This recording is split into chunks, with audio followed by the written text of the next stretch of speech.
muốn nói về cái chiến lược cho cái điều trị khi nhổ răng. And space closure mechanics using thread mechanics. Đóng khoảng dựa trên cơ chế trượt. What is an efficient anterior tooth movement? Như thế nào là một cái di chuyển răng cửa hiệu quả During space closure in extraction cases. trong suốt quá trình đóng khoảng nhổ răng? And this shows the class 2 division 1 malocclusion before and after treatment. Đây là một cái ca khớp cắn loại 2 tiểu loại 1 trước và sau điều trị. The desired type of tooth movement for the treatment of class 2 division 1 Cái di chuyển răng cửa mong muốn trong cái dạng khớp cắn như thế này là is so-called controlled tipping, là nghiêng răng có kiểm soát, in which the anterior incisor tips around the root apex. ở trong cái nghiêng răng có kiểm soát này thì cái răng cửa xoay quanh cái apex của răng As the center of rotation. và cái vị trí đấy gọi là cái tâm xoay. This shows class 2 division 2 malocclusion before and after treatment. Đây là cái hình ảnh của khớp cắn loại 2 tiểu loại 2 trước và sau điều trị. The desired type of tooth movement for the treatment of class 2 division 2 malocclusion Cái di chuyển răng mong muốn trong cái loại khớp cắn như thế này là is a root movement in which the incisor tips around the incisor edge. đấy là di chuyển chân răng, nghĩa là răng cửa này xoay quanh cái rìa cắn As the center of rotation. và rìa cắn trở thành cái tâm xoay của răng. There are some technical terms, center of resistance and center of rotation. Có hai cái thuật ngữ, đấy là tâm cản của răng và tâm xoay của răng. The center of resistance is more like the center of gravity. Cái tâm cản của răng thì thường được lực. If the force is passing through the center of resistance, Nếu có một lực đi qua cái vị trí tâm cản này, the incisor moves bodily and translation. thì cái răng sẽ di chuyển một cách tịnh tiến. If a single force is applied at the bracket position, Nếu có một cái lực tác động vào cái vị trí gắn mắc cài, the incisor will tip around thì răng cửa nó sẽ xoay the center of rotation. và xoay xung quanh cái vị trí tâm xoay. So some orthodontists mix these two things, two terms up. Một vài nha sĩ thì có bị nhầm lẫn giữa hai cái khái niệm này. Okay. This is the dotted line indicates the height level of center of resistance. Cái đường gạch này thì nó là ngang mức vị trí tâm cản của răng. And this is uncontrolled tipping. Cái hình đầu tiên là cái hình nghiêng răng không kiểm soát. And if the height level of the force is raised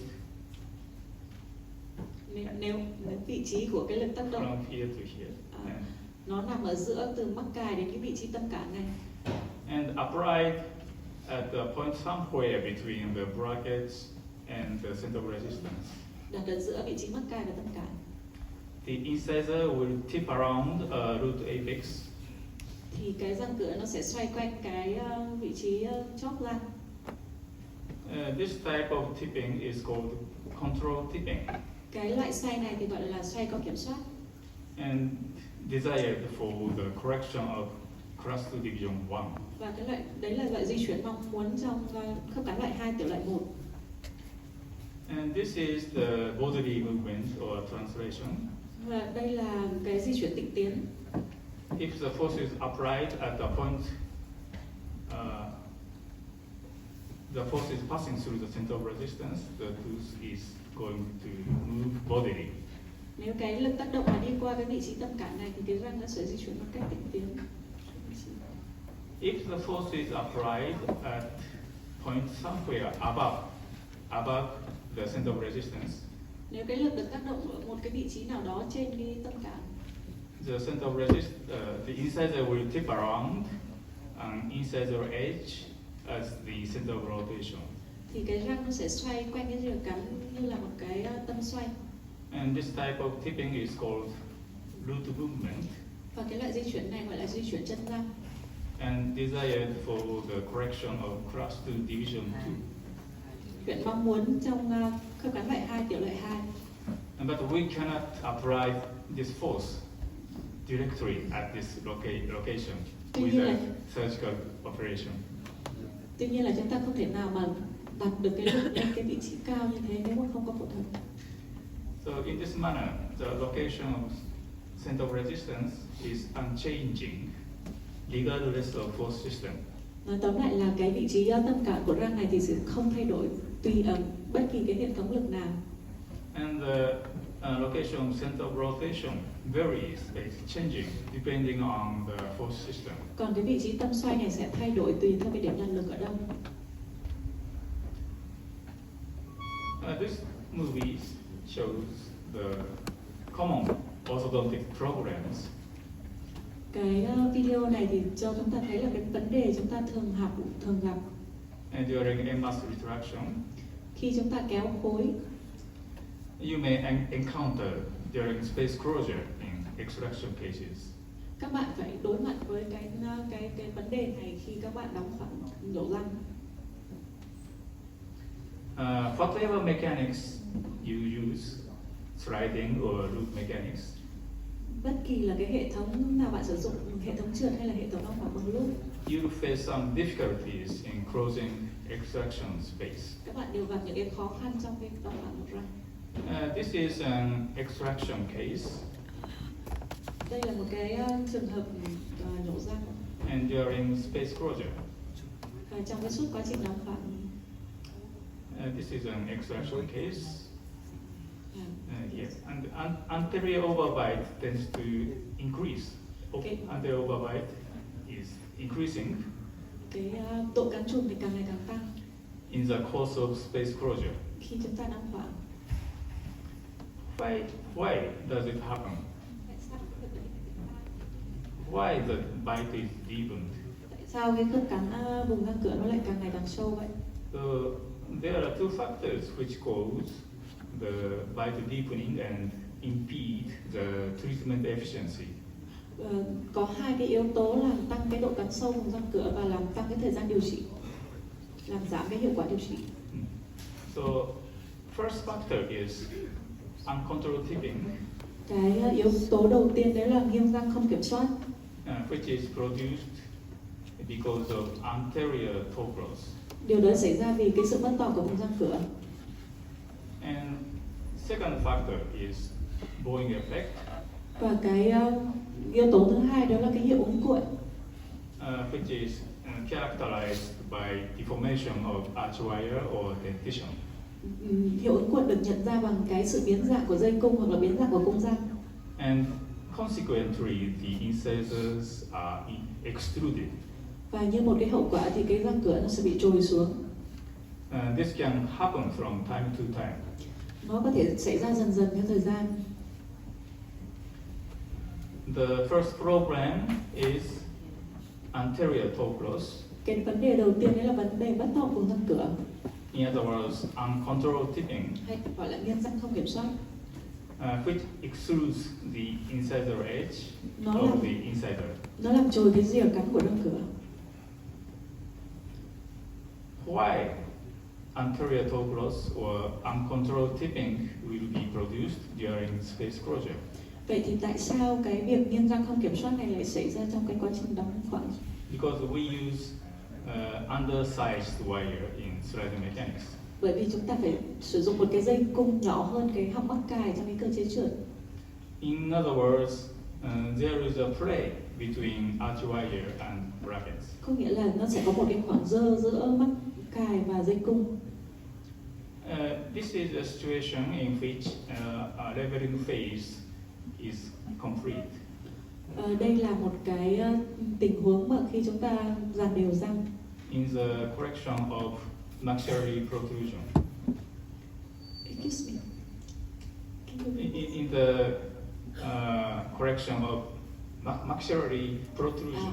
Có nghĩa là trong cái quá trình mà chúng ta sửa cái cắn chìa ấy thì chúng ta phải có leveling. And in case of 17 by 25 arch wires, Khi chúng ta sử dụng dây 0.17 nhân 0.25 it's set in overlaid slot system. trong cái slot 0.18, There will be a play of 2.5 degrees. nó sẽ có một cái khoảng dơ khoảng 2,5 độ.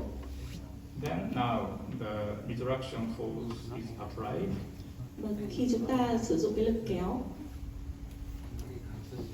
And then the upper incisor will be tipped by 2.5 degrees. khi đấy thì răng cửa sẽ bị nghiêng một góc 2,5 độ. And now cross section of the arch wire is parallel to the bracket slot. Và khi đấy thì cái bề mặt của dây cung lại song song lại với cái bề mặt của đoạn mắc cài. And the upper incisor will be tipped by 2.5 degrees. Răng cửa sẽ xoay 2,5 độ. And the incisor will be further tipped by 2.5 degrees until another pair of diagonal corners of the wire will get in contact with the bracket slot. Và cái mà răng nó sẽ xoay tiếp 2,5 độ nữa đến khi mà cái góc vuông của cái dây cung nó lại chạm vào cái rãnh mắc cài theo hướng như thế này. And finally, so anti-tipping torque becomes effective. Và khi mà cuối cùng thì khi mà nó chạm theo cái hướng như thế này thì nó sẽ sinh ra một cái lực chống xoay răng, và cái lực chống xoay răng này trở nên hiệu quả. So in the early phase of space closure, incisor tends to be simply tipped caused by anterior torque loss, even if the power arm is used. Và như vậy là trong cái giai đoạn đầu và giai đoạn đóng khoảng thì răng cửa kiểu gì cũng nó sẽ xoay một cách đơn thuần, đến khi mà sinh ra cái sự mất tọt đấy, ngay cả khi các bạn đã sử dụng power arm rồi. And in this case, the overall total anterior torque loss will be 5 degrees. Và trong cái khi chúng ta sử dụng cái dây này trên cái slot 0.18 thì vẫn bị mất tọt khoảng 5 độ. In case 17 by 25 arch wire, it was engaged in overlaid slot system. Khi chúng ta sử dụng dây 0.1725 trên cái slot 0.18. But in case of 022 slot system, you use 19 by 25 same as the arch wire. Khi chúng ta sử dụng slot 0.22 trên với dây SF1925, then total torque loss will be 15 degrees. vậy là tổng cái độ mất tọt thì sẽ đến tận 15 độ. It's 3 times as big as overlaid slot. Nó gấp 3 lần so với cái slot 0.18. In this manner, anterior torque loss occurs since there is a play between the arch wire and brackets. Và như thế này thì cái độ mất tọt là do cái sự độ dơ giữa mắc cài và dây cung. And torque control is lost as long as the arch wire located within the limit of bracket slot. Và cái độ mất tọt này sẽ xảy ra đến khi nào mà cái răng nó chạm vào cái dây cung nó chạm vào giới hạn của cái rãnh mắc cài. So this is a very typical case of uncontrolled tipping. Đây là một cái cây rất là phổ biến của cái nghiêng răng không kiểm soát. And I'd like to show you this particular case Và tôi muốn show cho các bạn cái cây như thế này as an example of uncontrolled tipping. như là một ví dụ của nghiêng răng không kiểm soát. And look at the position of the root before and after treatment. Before and after. Các bạn hãy nhìn vào cái vị trí chân răng trước và sau điều trị. And this is the cephalometric superimposition before and after treatment. Đây là cái chồng hình trước và sau điều trị trên phim cephalo. And this shows exactly how the tooth moved. Và cái hình này thì chỉ ra việc chính xác là răng nó đã di chuyển như thế nào. Although the incisor edge was retracted, the root apex moved the other way, radially. Có thể các bạn nhìn thấy là cái rìa cắn nó đã được kéo lùi nhưng mà cái chân răng nó lại đi ra về phía môi. And look at the incisor edge movement. Các bạn hãy nhìn cái di chuyển của rìa cắn này. Incisor edge moves downwards as well as backwards. Cái rìa cắn vừa di chuyển ra sau nhưng lại vừa di chuyển xuống dưới. So if you are going to tip the proclined incisor laterally, nếu chúng ta nghiêng cái răng mà nếu chúng ta di chuyển cái răng mà bị nghiêng, the incisor edge will be automatically extruded.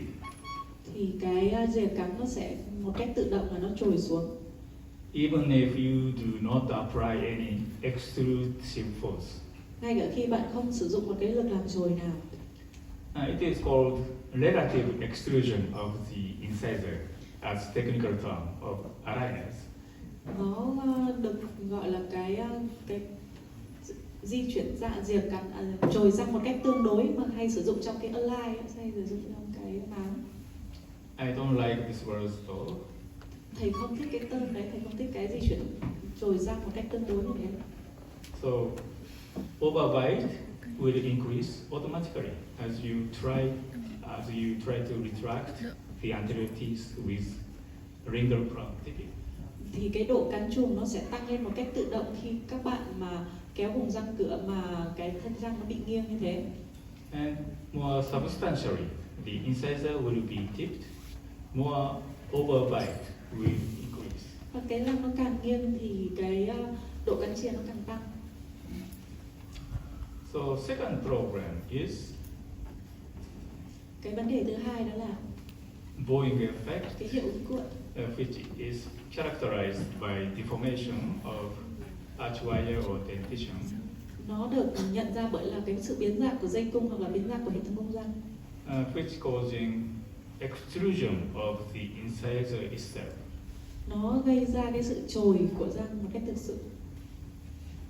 Therefore, these two factors, bowing effects and anterior toe growth, increase the anterior overbite. Và hai cái yếu tố này là hiệu ứng cuộn và cái sự mất tỏ của vùng răng cửa, nó sẽ gây nên cái sự tăng độ cắn chìa, độ cắn trùng. Which could extend the treatment time. Nó sẽ làm tăng cái thời gian điều trị. So whatever mechanics, loop or sliding mechanics you use, Thì bất cứ cái hệ thống nào bạn sử dụng, hệ thống trượt hoặc là hệ thống bằng lốp. so vertical bowing effect is produced in closing extraction space. Thì cái hiệu ứng cuộn theo chiều dọc này vẫn sẽ xảy ra trong cái quá trình đóng khoảng. So during space closure, the retraction force and reaction force are passing incisally to the center of resistance. Nếu các bạn mình sử dụng cái hệ thống lực như thế này, xong cái đóng khoảng thì nó sẽ làm một cái lực xoay, moment xoay. Then the ringle crown tipping moment for the anterior teeth and the major tipping moment for the posterior teeth are produced like this. Sẽ sinh ra một cái moment xoay xoay về phía xa cho cái vùng răng cửa và một moment xoay về phía gần cho cái vùng răng hàm.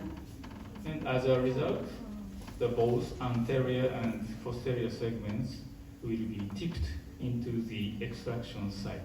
Và như là một cái hậu quả thì cả cái hệ thống vùng răng cửa và răng hàm sẽ bị nghiêng về cái vị trí mất răng. In this manner, the arch wire and also dentition tend to be bent like a bow in the course of space closure.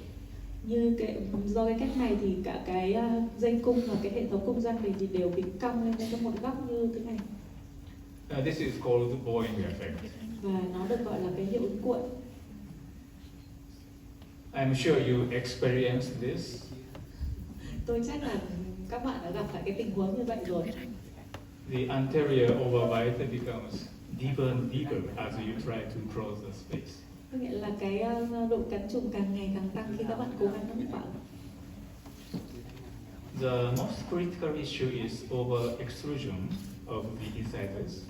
Cái vấn đề lâm sàng chúng ta hay gặp khi bị trồi cái vùng răng cửa. Which may hit the brackets on the lower incisors nó làm cho cái răng hàm trên chạm vào cái mắc cài của cái răng hàm dưới. Such a premature contact between upper and lower incisors will prevent the further retraction. Cái sự chạm sớm giữa mắc cài và răng hàm trên này sẽ ngăn cản cái việc chúng ta đóng khoảng tiếp theo. So once premature contact take place, Một khi đã có sự chạm như thế này, we have to try to decrease the overbite by the raise. chúng ta lại phải tăng giảm cái overbite xuống bằng cách là tăng cái tọt lên. So bowing effect and anterior torus increase overbite, which prolongs again the overall treatment time. Vì vậy hai cái hiệu ứng này nó sẽ làm tăng cái độ cắn chùm và làm tăng cái thời gian điều trị. Once again, I'd like to repeat the two factors causing bite deepening during space closure. Một lần nữa thì tôi muốn nhắc lại với các bạn là có hai cái yếu tố được gây lên cái việc tăng cái độ cắn chùm của vùng răng cửa. The first one is uncontrolled tipping due to anterior torus. Cái yếu tố đầu tiên đó là nghiêng răng không kiểm soát làm bắt tọt vùng răng cửa. Which would extrude the incisor edge of the incisors. Cái đó làm trồi cái rìa cắn của răng cửa. Like this. And the second one is bowing effect, Và cái yếu tố thứ hai đó là hiệu ứng cuộn, which is characterized by deformation of the arch wire or dentition. được nhận biết bằng cách sự biến dạng của dây cung hoặc là biến dạng của hệ thống cung răng. And resultant extrusion of the incisor itself. Và nó gây nên cái việc trồi cái vùng răng cửa. So several questions are raised in practicing the orthodontic treatment. Một vài câu hỏi được đặt ra khi các bạn thực hành lâm sàng. The first critical question, the most frequently raised question is, Cái câu hỏi mà thường được đặt ra nhất đó là how can we effectively prevent bowing effect? làm thế nào chúng ta có thể loại bỏ, ngăn cản một cách tốt nhất cái hiệu ứng cuộn này. One solution is to use power arms. Một cái giải pháp đó là sử dụng power arm, cái tay lực.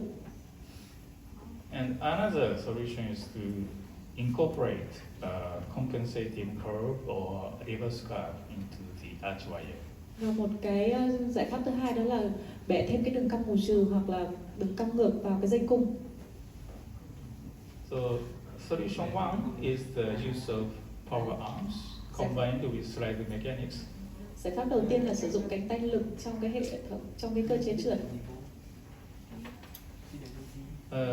Theoretically, the adjustment of length of power arms allows for achieving any type of tooth movement. Một cách lý thuyết thì bất kỳ một cái các cái độ dài của cái power arm này thì có thể tạo thành bất kỳ một cái dạng chuyển động như thế nào. Such as control tipping, bodily movement, or root movement. Có thể tạo ra cả ba dạng chuyển động này: chuyển động nghiêng răng có kiểm soát, chuyển động tịch tiến và di chuyển chân răng. And in sliding mechanics, it had been generally believed that the anterior teeth moved bodily if a retraction force is passing through the center of resistance. Vậy là khi chúng ta tác động một lực đi qua cái hệ thống tâm cản thì có thể làm cho răng di chuyển một cách tịch tiến. And from biomechanical perspective, Đó là cái mong muốn của cái cơ sinh học. Actually, we've been working on the simulation of tooth movement using the finite element method. Thực ra thì chúng tôi đang làm một cái dự đoán mô phỏng di chuyển răng dài hạn dựa vào cái phần tử hữu hạn nghiên cứu của chúng tôi. So to investigate the biomechanical behavior of tooth movement, Để nghiên cứu cái cơ sinh học khi di chuyển răng, we developed the simulation system of long-term tooth movement. chúng tôi xây dựng một cái hệ thống mô phỏng di chuyển răng dài hạn. And after going through bone remodeling, Sau khi sau khi đi qua cái which could predict how the tooth are going to move. Nó có thể dự đoán được là răng di chuyển như thế nào. Now, a clinical question is raised. Thì khi câu hỏi được đặt ra là So when power arms are combined with thread mechanics, khi chúng ta kết hợp power arm với cái hệ cơ chế trượt, can the bodily movement of incisors under teeth be achieved in this situation? liệu chúng ta có thể đạt được cái di chuyển dân răng một cách tịnh tiến không? Wherein power arms are set at the same level as the center of resistance. Để trả lời cái câu hỏi là liệu khi mà chúng ta sử dụng cái power arm để cái lực nó di chuyển qua cái vị trí tâm cản này thì liệu răng có di chuyển một cách tịnh tiến hay không? I believe most of you will say yes. Before, I also thought that this was possible. Đầu tiên thì tôi cũng nghĩ là cái việc này là có thể đấy. But now I know the answer is no. Bây giờ thì tôi đã có biết là cái câu trả lời nó là không rồi. So why not? Tại sao lại không? Tại sao lại như vậy? So in case of no power arm is used, Trong cái trường hợp không sử dụng power arm, in other words, retraction force is applied at the bracket level. nói một cách khác thì có thể là sử dụng lực ở ngang cái vị trí gắn mắc cài. Both anterior and posterior teeth are tipped into the extraction side. Thì cả vùng răng cửa và vùng răng hàm thì đều nghiêng về cái vị trí vị trí nhổ răng. And as you can see, the bowing effect is remarkable. Và như các bạn có thể thấy thì cái hiệu ứng cuộn này rất là rõ ràng. When 6 mm power arm is used, Khi cái cánh tay lực 6 mm được sử dụng, better torque control of the anterior teeth is provided. thì có một sự kiểm soát tốt hơn cho toàn vùng răng cửa. But the bowing effect is still observed. Tuy nhiên là chúng ta vẫn quan sát thấy cái hiệu ứng cuộn.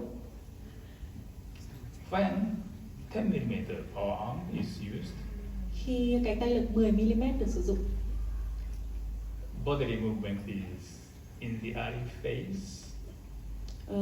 chúng ta có thể nhìn thấy là cái sự di chuyển nó tịnh tiến ở cái chiều ngang, cái chiều bên như này. And in the latter phase, root movement, namely lingual root tipping, is observed. Và chúng ta có thể quan sát thêm thấy là có cái di chuyển chân răng nữa. Okay. The upper shows no power arms, Cho cái hình bên trên thì là cánh tay không sử dụng cánh tay lực. and the lower shows in case of 10 mm power arm are used. Và hình bên dưới là sử dụng cánh tay lực 10 mm. The bowing effect on the upper and reverse bowing effect on the lower. Thì có cái hiệu ứng bowing ở bên trên nhưng mà cái hiệu ứng bowing ngược ở bên dưới. On the other hand, in case of O2 slot system, Nếu chúng ta sử dụng cái slot 022 and when the 19/25 arch wire is used, và sử dụng cái dây 1925 bodily movement is observed, thì có thể quan sát thấy cái hiện tượng di chuyển tịnh tiến. but such a long power arms can't be applied in clinical situation. Nhưng khi đấy thì phải sử dụng cánh tay lực tận 12 mm. So the finite element analysis shows that Cái mô phỏng phân tử hữu hạn thì chỉ ra cho chúng ta thấy rằng the power arm length required for achieving in bodily movement is là cái chiều dài của cánh tay lực đòi hỏi khi chúng ta muốn di chuyển tịnh tiến about 9 mm for 018 slot phải tận 9 mm cho slot 018 and 12 mm for 022 slot. và 12 mm cho slot 022. So because of larger play between bracket and arch wire in 022 slot system, Bởi vì cái độ dơ của cái dây cung ở trong họng mắc cài 022 thì lớn hơn, so anterior torque loss becomes bigger. Vì vậy cái mất tọt vùng răng cửa nó sẽ nhiều hơn. Therefore, much longer power arm is necessary. Vì vậy cái cánh tay lực dài hơn thì được yêu cầu. So in case of gingival fold is shallow, Và nếu khi mà cái mô mềm phần lợi, cái phần lợi nó bị ngắn, so 9 to 10 mm power arm may cause an impingement to the mucosa. vì vậy cái power arm 9 đến 12 mm thì có thể gây tì đè lên cái vùng lợi. So maybe in auto slot system it's impossible to achieve bodily movement. Vì vậy trong cái slot 022 thì mình không thể nào mà đạt được cái di chuyển tịch tiến. Okay. In overnight slot system, Trong cái slot 018 so application power arm, it is a little difficult to completely prevent these side effects. thì nếu cũng chỉ sử dụng cánh tay lực thì cũng rất là khó để có thể loại bỏ những cái hiệu ứng này. Prevention of anterior toe growth or prevention of bowing effect. Rất là khó để có thể là loại bỏ được cái mất to vùng răng cửa hoặc là hiệu ứng cuộn. In auto slot system, it's very difficult to prevent both of two side effects. Và trong cái slot 022 thì rất là khó để để loại bỏ hai cái hiệu ứng này. By using power arms combined with sliding mechanism. Nếu chỉ dùng power arm với cái hệ thống cơ chế trượt. So in this finite element model, Và trong cái phân tích của chúng tôi, the center of resistance of the incisor is located at 7 mm from the bracket. lúc trước thì tôi đã nói là cái tâm cản của cái hệ thống răng cửa thì nó chỉ nằm ở trên 7 mm so với vị trí răng mắc cài thôi. So according to the biomechanical principles, Thì theo cái nguyên tắc cơ sinh học, the use of 7 mm power arm is supposed to translate the incisor. thì chỉ cần cái sử dụng cánh tay lực khoảng 7 mm là có thể di chuyển răng một cách tịch tiến rồi. However, this concept does not work with the fixed appliances. Tuy nhiên là cái lý thuyết đấy nó không thể áp dụng được với cái hệ thống mắc cài cố định. So power arms much longer than the height level of center of resistance required for achieving bodily movement. Vì vậy để di chuyển ra một cách tịch tiến thì cái power arm này nó phải cao hơn cái vị trí mà tâm cản của hệ thống răng cửa. It's partly because the existence of play between the brackets and the arch wire.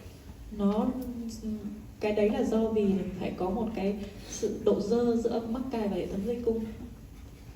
And deformation of arch wire since it's not rigid. Cái lý do thứ hai đó là cái sự biến dạng của dây cung, tại vì cái dây cung không thể nào cứng chắc một cách hoàn toàn. This is a summary of our results obtained from finite element analysis. Đây là tóm tắt của cái nghiên cứu của chúng tôi. In case of O1A slot system, Trong cái trường hợp slot 018, so 9 mm power arm is required for achieving bodily movement. thì cánh tay lực 9 mm thì cần để có cho sự di chuyển ra tịch tiến. And in auto slot system, we need 12 mm power arms for achieving bodily movement. Và trong slot 022 thì chúng ta cần phải có cánh tay lực có độ dài 12 mm cho cái sự di chuyển tịch tiến này. So such long power arms are not applicable in a clinical situation. Cái 12 mm này thì không khả thi trên thực hành lâm sàng. Okay. So this hypothesis was rejected. Cái này thì bị loại ra. So how can we prevent bowing effect and anterior toe growth? Vậy làm sao chúng ta có thể ngăn cản được hiệu ứng cuộn và cái sự mất tọt của răng cửa?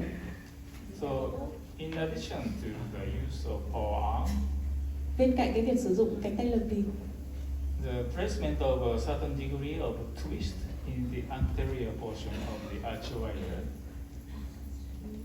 trong cái slot 018 thì chúng tôi sẽ đặt một cái độ twist nhất định vào cái vùng răng cửa. is recommended for applying additional torque. Thêm cái độ twist này vào thì được recommend cho để tăng cái độ tọt. So in auto slot system, Trong cái slot 022 the placement of high torque brackets rather than twisting the anterior portion of the arch wire is recommended. thì chúng tôi khuyên rằng nên dùng cái mắc tài hai tọt hơn là việc cái bẻ twist của cái vùng răng cửa. Mắc tài có độ phóng cao ấy.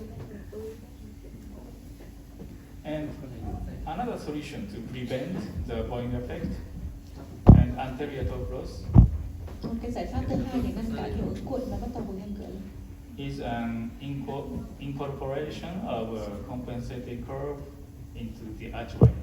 đó là thêm cái bẻ bù trừ vào cái dây cung.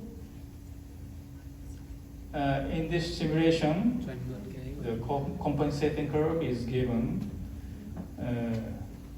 so that the anterior portion of the arch wire is raised by 2 mm, 4 mm, or 6 mm. Trong cái mô phỏng này thì cái độ bẻ bù trừ được áp dụng vào vùng răng cửa, vì vậy chúng ta có thể thấy là cái dây cung ở vùng răng cửa nó tăng lên cao lên 2 mm, 4 mm và 6 mm so với cái vị trí họng mắc cài. This is the simulation. Đây là cái hình mô tả mô phỏng. The upper shows in case of no compensating curve, straight arch wires. Cái hình bên trên là không có bẻ bù trừ, có nghĩa là cái dây hoàn toàn. And the lower shows the tooth movement pattern when 2 mm of compensating curve is given. Hình bên dưới là khi mà chúng ta có bẻ cái di chuyển răng khi chúng ta bẻ bù trừ 2 mm. Without compensating curve, as you can see, the bowing effect is produced. Không có bẻ bù trừ thì cái hiệu ứng cuộn nó xảy ra. But if you give the 2 mm of compensating curve, the bowing effect is gone, disappeared, eliminated. Khi chúng ta bẻ bù trừ khoảng 2 mm thì cái hiệu ứng cuộn này được loại trừ. When compensating curve of 4 or 6 mm, then this effect is too excessive. Và khi chúng ta bẻ bù trừ 4 hoặc 6 mm thì cái hiệu ứng này nó lại quá nhiều, cái sự bảo vệ này quá nhiều. Too much amount of compensating curve is cause the incisor intrusion. Bẻ bù trừ quá nhiều như thế này có thể gây lún ở vùng răng cửa. So, additionally, the higher the degree of compensating curve is given, Thêm vào đó thì nếu chúng ta càng bẻ bù trừ quá nhiều cho cái vùng răng cửa, the heavier the friction is produced, thì cái sự ma sát nó càng lớn, which prevents the tooth movement. thì cái việc này lại làm ngăn cản cái chuyển động của răng. So, about 2 mm of compensating curve seems appropriate for providing efficient toe control of the incisors. Vì vậy thì chỉ cần bẻ bù trừ 2 mm thôi, đó là hợp lý cho cái việc kiểm soát tọt của vùng răng cửa dùng.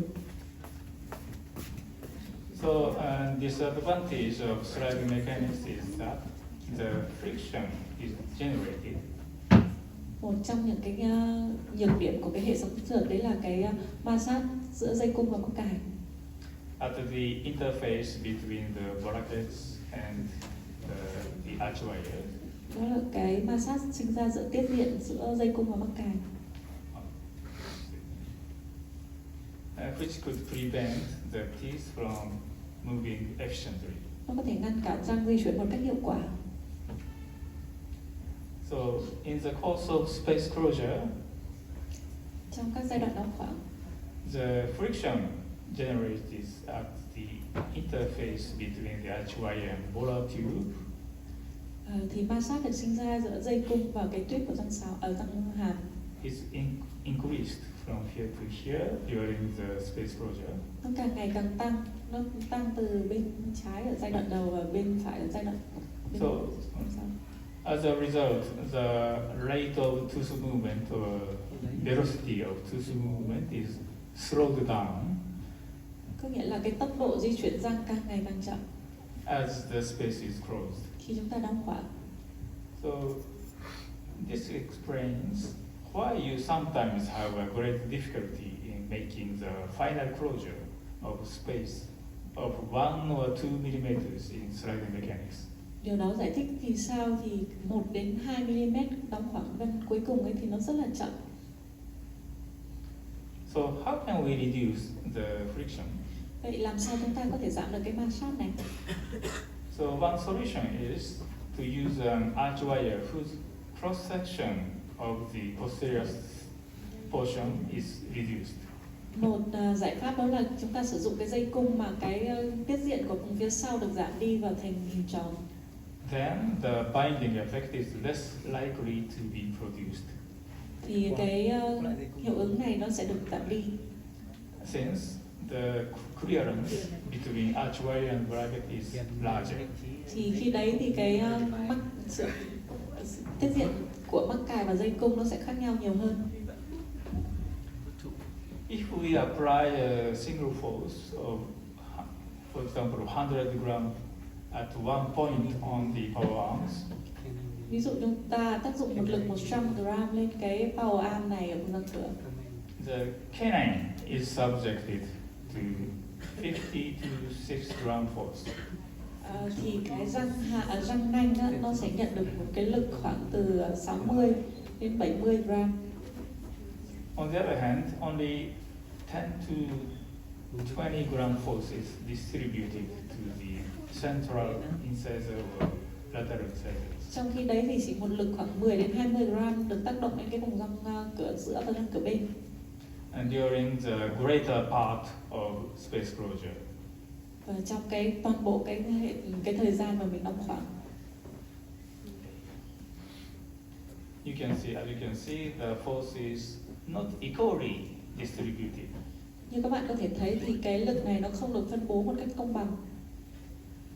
So how can we equally distribute the force Vậy làm sao chúng ta có thể phân bố một cách công bằng cái lực này to each of the anterior teeth? cho tất cả các răng cửa? The solution is to retract the canine and 4 incisors. Đó là một cách, đó là có thể kéo răng nanh và các răng cửa Separately but simultaneously using 2 materials. một cách riêng biệt nhưng đồng thời bằng cách sử dụng hai cái hệ thống kéo. For retraction such as elastic chain or coil spring. Ví dụ như hai hệ thống kéo bằng chun chuỗi hoặc là lò xo đóng khoảng. Then the force can be distributed more constantly over the anterior teeth. Vì vậy thì cái lực nó sẽ được phân bố một cách đồng đều hơn cho cái vùng răng cửa. As you can see, the canine was retracted using power chain, and the 4 incisors was retracted from coil spring. Như các bạn có thể thấy ở hình này thì cái răng nanh được kéo bởi chun chuỗi, còn 4 răng cửa thì được kéo bởi lò xo đóng khoảng. Okay. And now I'll show you the case in which the canine and 4 incisors were simultaneously retracted. Tôi sẽ show cho các bạn thấy một ca mà trong khi đấy răng nanh và các răng cửa thì được kéo một cách đồng thời. The canine was retracted from the 10mm power arms. Răng nanh thì được kéo bởi một cái cánh tay lực 10mm. This power arm was directly inserted into the bracket. Cái power arm này được gắn trực tiếp lên cái vị trí răng nanh, vị trí mắc cài của răng nanh.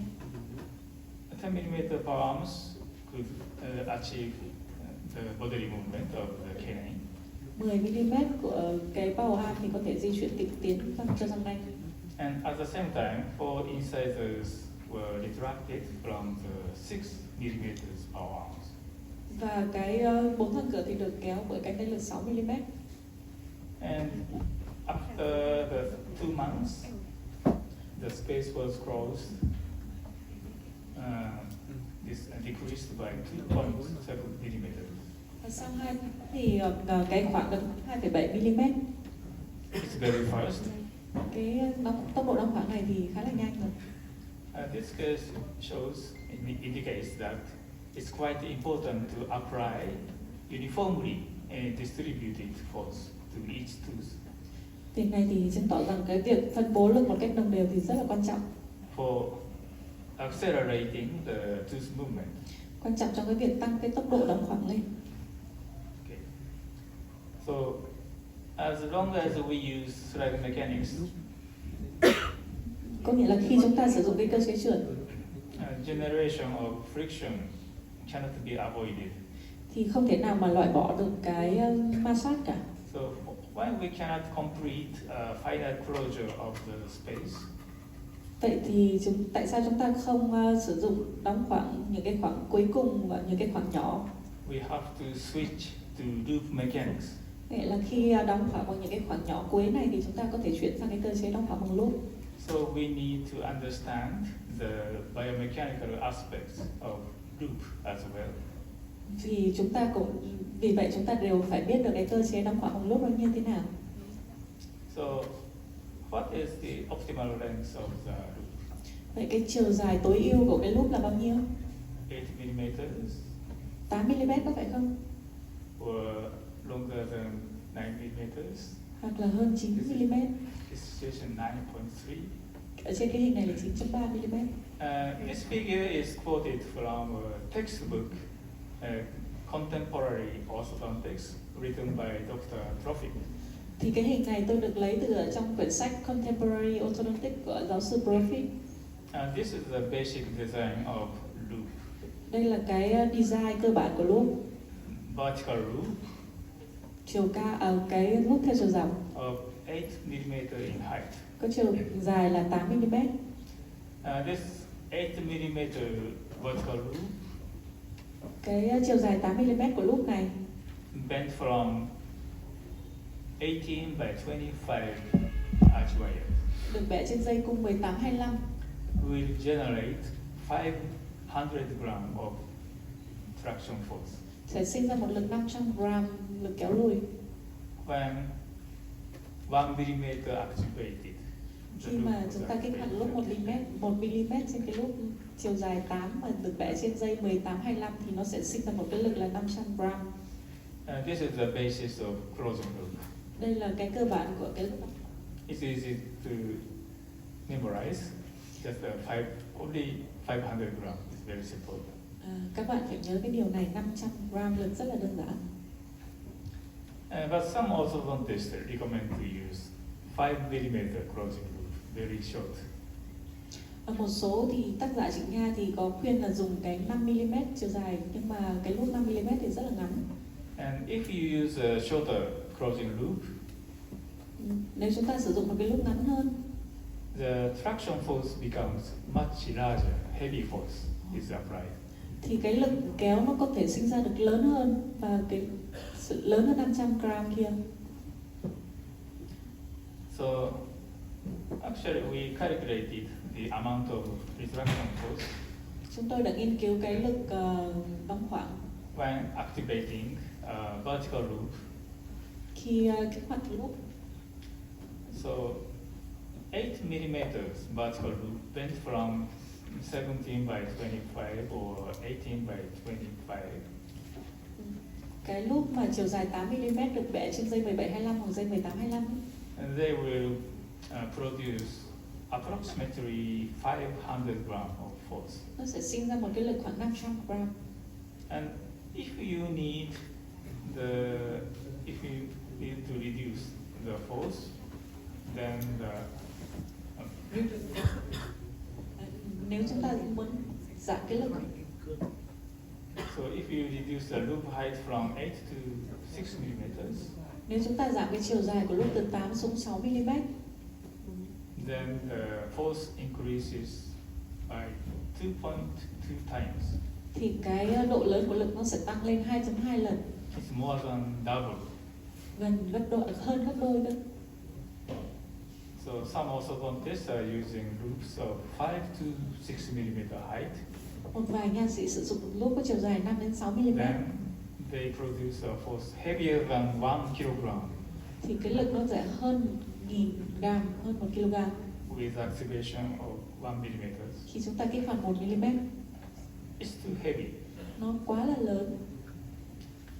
On the other hand, Mặt khác, if you raise or increase the loop height from 8 to 10 millimeters, nếu chúng ta tăng cái chiều dài của loop từ 8 đến 10 mm, the traction force decrease by a half.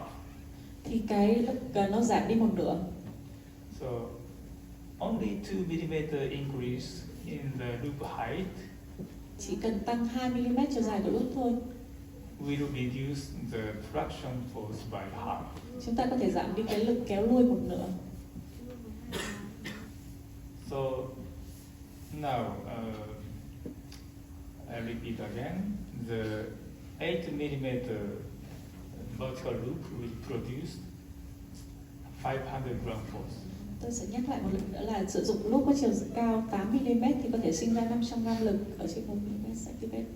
In case of 17 by 25 arch wire, Khi chúng ta sử dụng dây 1725, and 6 millimeter loop will generate 1100 gram force. loop có chiều dài 6 mm thì sẽ sinh ra 1001 gram lực. So how can we reduce the force magnitude? Vậy làm sao chúng ta có thể giảm độ lớn của lực được? Since 500 gram force is a little too heavy for anterior retraction, 500 gram lực là quá lớn để cho kéo lui vùng răng cửa. and because the optimal force magnitude for anterior retraction is believed to 200 to 300 gram force. Lực tối ưu để kéo lui vùng răng cửa là khoảng 200 đến 300 gram thôi. So in case of overnight slot, Trong cái trường hợp slot 018, I recommend you to increase the loop height up to 10 millimeters, tôi khuyên các bạn nên dùng cái loop có chiều dài 10 mm, and which produces 270 gram force. thì nó sẽ sinh ra một cái lực 270 gram. It's much more optimal Nó là một cái lực tối ưu anterior retraction. để đóng khoảng các răng cửa. Of course, there are some disadvantages in loop mechanics. Tất nhiên đấy là có một cái vấn đề cũng có những cái hạn chế của đóng khoảng bằng cơ chế loop.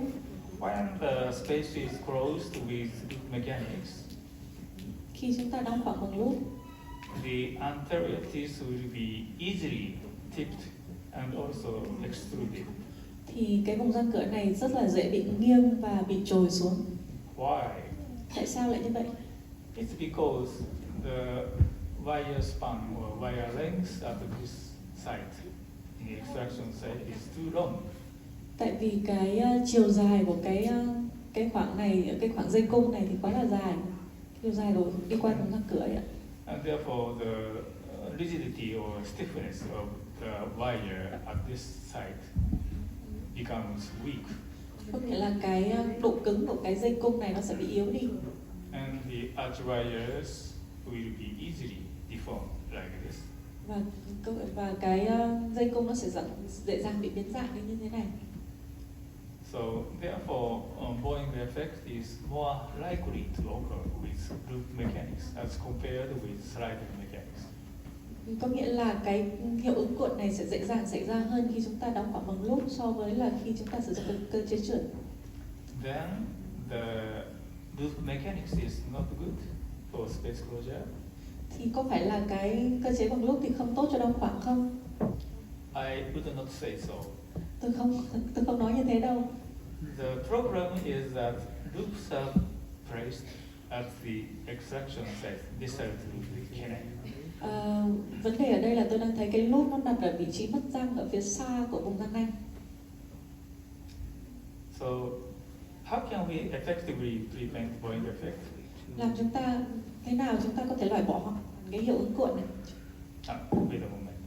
So, one solution is I just want to say our department we place the loop one tooth ahead because between the lateral incisor and the canine. This position.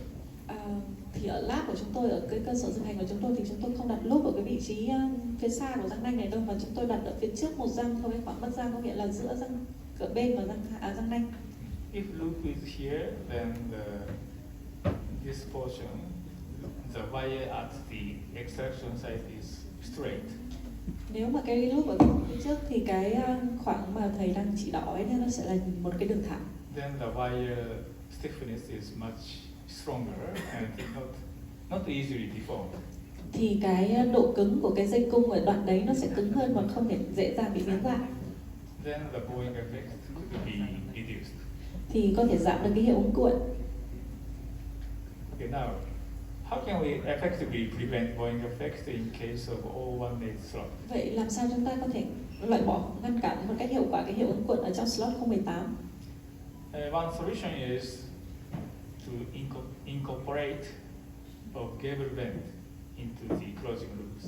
Một cái giải pháp đó là áp dụng cái gable bend nó vào cái loop đóng khoảng. And another solution is to place the loops between lateral incisor and canine. Một cái giải pháp thứ hai đó là khi chúng ta đặt cái loop nó ở giữa vùng răng cửa bên và răng nanh. So we actually investigated how the tooth is moving when gable bends are incorporated into the closing loops. Vậy chúng ta hãy cùng phân tích được cái cơ chế lực khi chúng ta sử dụng gable bend ở trong cái loop đóng khoảng này. So this is the results of simulation.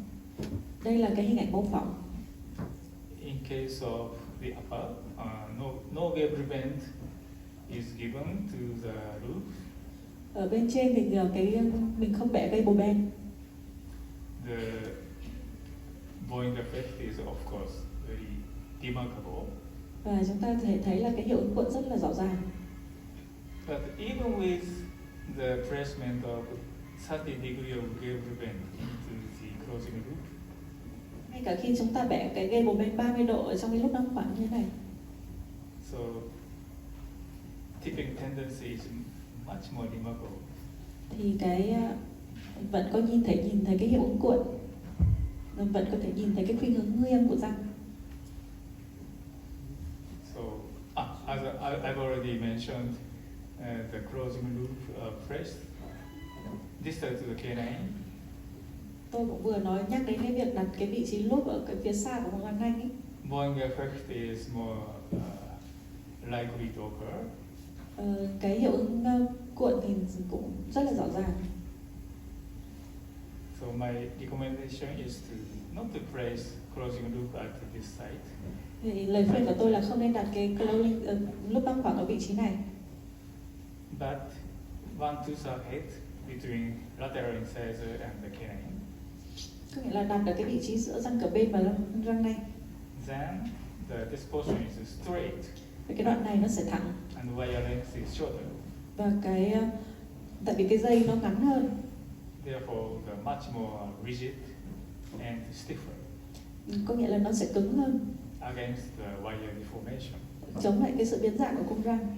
Then we can achieve better control of anterior teeth.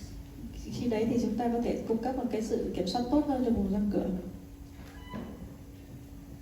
Okay. So this is before and after the. Trước và sau khi điều trị. So control movement of the anterior teeth could be achieved. Chúng ta có thể thấy được cái sự kiểm soát của cái vùng răng cửa như thế này. And look at the anterior overbite. Hãy nhìn thấy cái độ vai của cán trùm của vùng răng cửa. It did not increase, Nó không tăng lên, but maintained. nó vẫn giữ nguyên như vậy No volume effect. và không có hiệu ứng cuộn. This is the case in which we employed the loop was placed between lateral incisor and the canine. Đây là cái trường hợp mà cả lốp bên trái và lốp bên phải chúng tôi đều đặt được giữa răng cửa bên và răng nanh. So, in case of O2 slot system, Vậy trong cái trường hợp slot 022 thì sao? and in case of 19 by 25 arch wires is used, Chúng ta sử dụng cái dây cung, thường sử dụng cái dây cung 1925.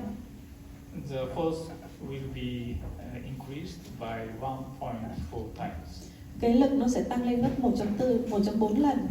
So even with 10 mm for arms vertical loop, Ngay cả khi chúng ta đã sử dụng cái loop có chiều dài 10 mm rồi, relatively heavy force of 400 grams is produced in O2 slot system. nó vẫn tạo ra một cái lực 400 gram trong cái lực slot 022. Because optimal force magnitude for anterior retraction is believed to be 250 to 300 gram force. Cái lực tối ưu mà khi đóng khoảng các răng cửa là khoảng 200 đến 300 gram cơ. That's why 400 gram is a little bit heavier. Thì 400 gram nó vẫn là hơi lớn so với cái lực tối ưu như vậy. Now, how can we decrease the amount of force or increase the moment to force ratio? Vậy làm sao chúng ta có thể giảm cái độ lớn của lực và làm tăng cái hoặc là làm tăng cái moment, tỷ lệ moment trên lực vậy?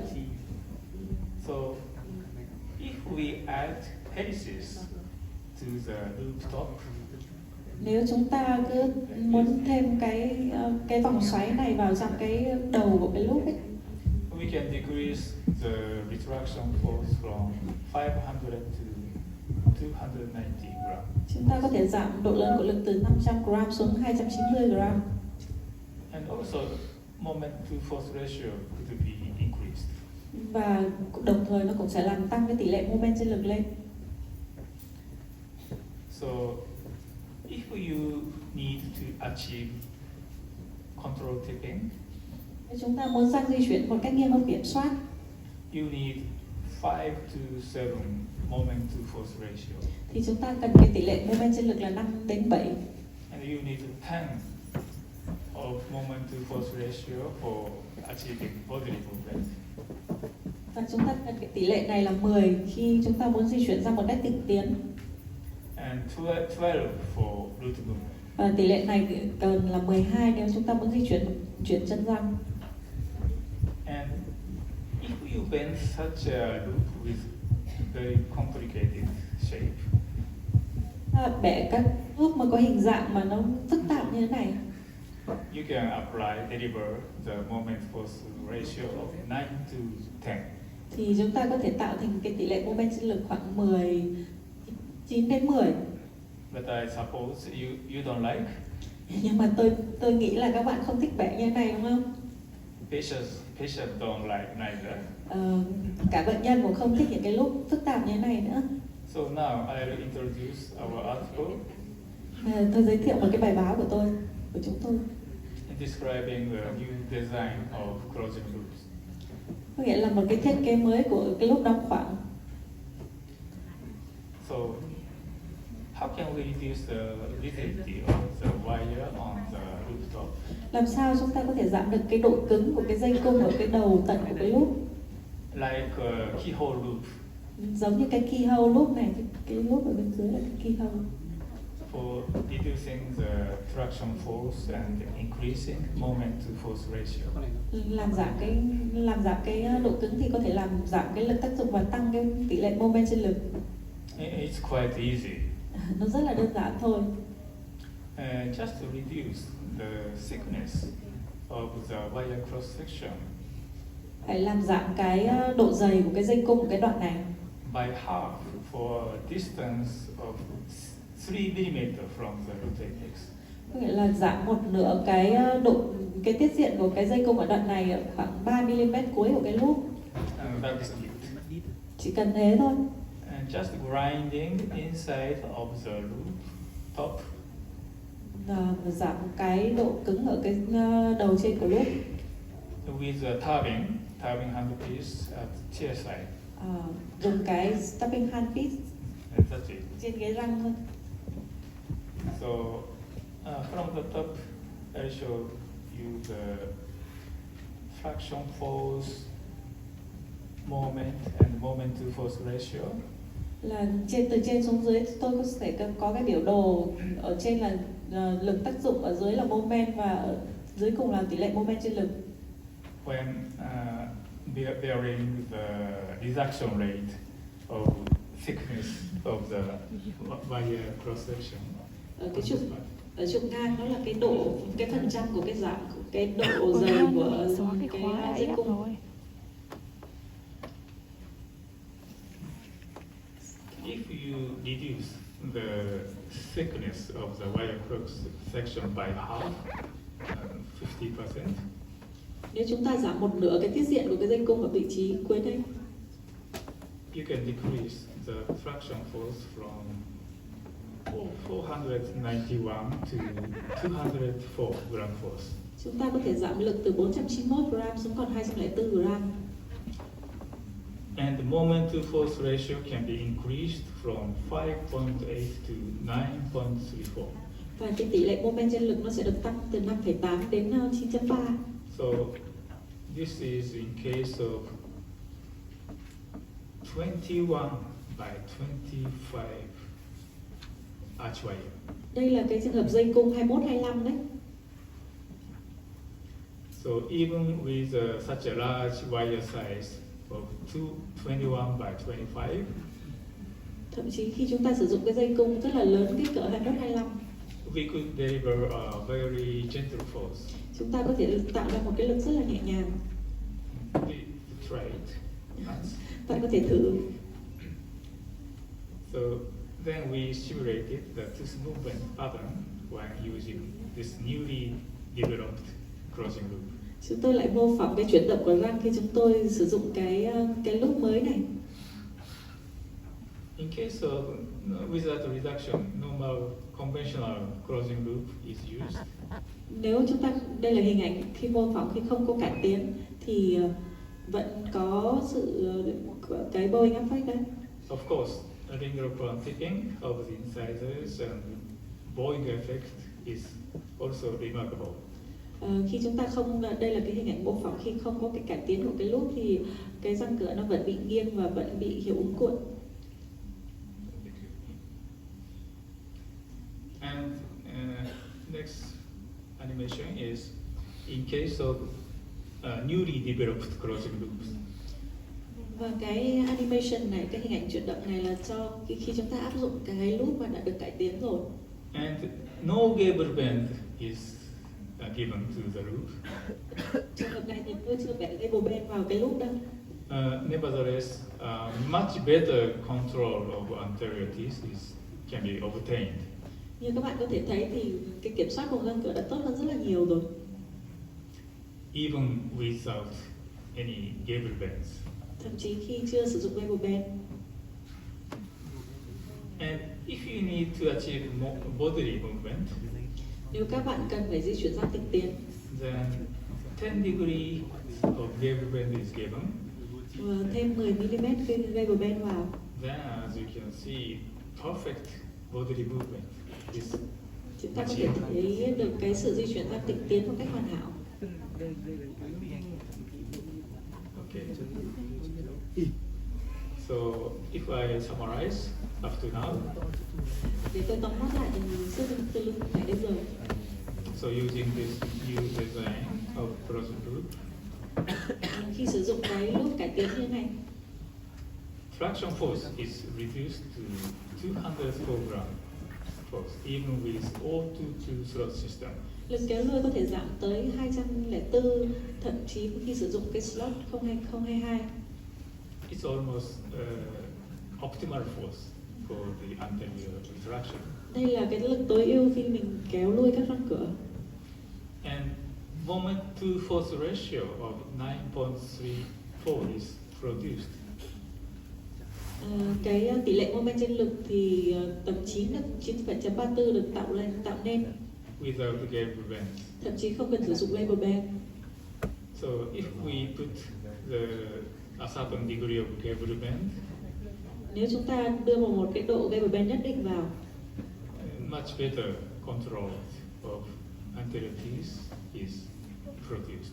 thì chúng ta có thể kiểm soát tốt hơn được cả cái vùng răng cửa. And such a large wire size, 21 by 25 arch wire is applicable. Và thậm chí cái dây cung có kích cỡ lớn 21-25 thì có thể được sử dụng. Then there is the smaller fray, then the less anterior toe cross. Có nghĩa là có độ dơ ít hơn ở dây cung và mắc cài và cái sự mất vòng nó sẽ ít hơn. So which can achieve more effective toe control of the anterior. Có nghĩa là kiểm soát tỏ vùng răng cửa nó sẽ tốt hơn nhiều. Okay. So I suppose to describe the non-extraction therapy, but maybe if the time is left in the morning session, then we're going to talk about it. And now we'd like to have some break. Okay. Okay. Vậy sau cái break khoảng 15 phút thì chúng tôi sẽ quay trở lại và tiếp tục với cái cơ chế không hiểu răng, cái cơ chế không hiểu răng.